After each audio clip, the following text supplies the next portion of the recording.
अद्यापही फरार आहे. 54 दिवसानंतर देखील पोलिसांना त्याचा शोध घेता येत नाही. गंभीर बाब आहे.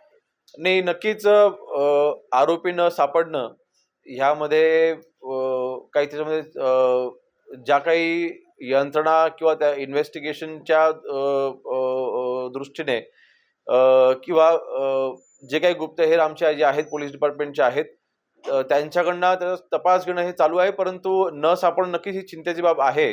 परंतु मला वाटतं आज ना उद्या ती व्यक्ती सापडेल आणि योग्य तो न्याय संतोष देशमुखांना मिळेल.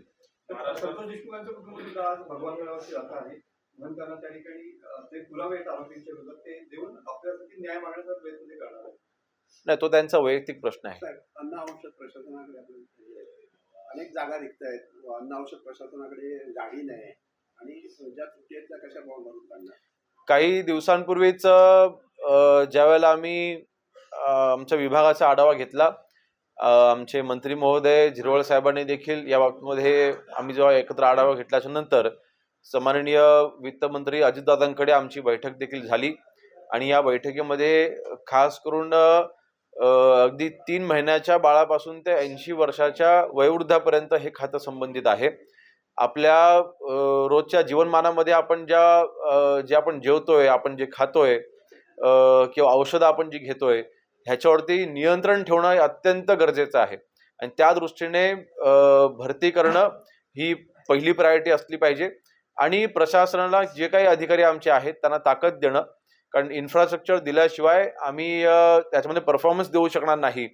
आणि ही वाचनं आम्ही सन्माननीय उपमुख्यमंत्री अजितदादांकडे केल्याच्यानंतर त्यांनी ते स्वीकारलेलं आहे. किंबहुना MPSCच्या मार्फत फूड इन्स्पेक्टर्स ह्यांची भरती देखील झालेली आहे. ट्रेनिंग पिरियड आता काही दिवसांनी चालू देखील होईल. पुढच्या 2 ते 2.5 महिन्याच्या आतमध्ये महाराष्ट्रामध्ये जवळपास 190च्या दरम्याने नवीन फूड इन्स्पेक्टर हे जॉईन होत आहेत आणि त्याच धर्तीवरती ड्रग इन्स्पेक्टर्स देखील त्याची देखील भरती लवकरात लवकर व्हावी ह्यासाठी आम्ही प्रयत्नशील आहोत आणि ती देखील पदही भरली जातील. महाराष्ट्र संजय राऊत असं म्हणतात की शिंदे खासगी सांगतात की विधानसभा निवडणुकीनंतर मीच मुख्यमंत्री आहे असं वचन त्यांना देण्यात आलं होतं म्हणून मी फुटलो, मात्र निवडणुकीनंतर त्यांना खड्यासारखं बाजूला करण्यात आलं असं संजय राऊतांचं. बघा, शिंदे साहेबांनी हा उठाव करत असताना कधीच मुख्यमंत्री पदाचा विचार केला नाही. मुख्यमंत्री पदासाठी हापापलेले शिंदे साहेब नाहीत. या उलट बाळासाहेबांचे विचार सोडून, शिवसेनेचे मूळ विचार सोडून काँग्रेस पक्षासोबत हात मिळवणी उद्धवजींनी फक्त मुख्यमंत्री होण्यासाठीच केली होती. त्यांना पक्षाची काही देणं घेणं नव्हतं, त्यांना विचारांची काही देणं घेणं नव्हतं, त्यांना शिवसैनिकांच्या मनामध्ये काय हे विचारणं देखील त्यांच्या मनामध्ये कधी आलं नाही. आणि म्हणून अशा संजय राऊतांनी उद्धवजींबद्दल त्यांनी बोलावं की त्यांनी मुख्यमंत्री पद त्यावेळेला का स्वीकारलं होतं, त्यांनी महाविकास आघाडी का निर्माण केली होती, उद्धवजींनी हा पुढाकार उद्धवजींनी का घेतला होता, असा प्रश्न मला वाटतं संजय राऊत साहेबांनी जर का कधी उद्धवजींना विचारला तर नक्कीच त्यांना त्यांच्या मनासारखं उत्तर मिळेल. तर याच अनुषंगाने भाजप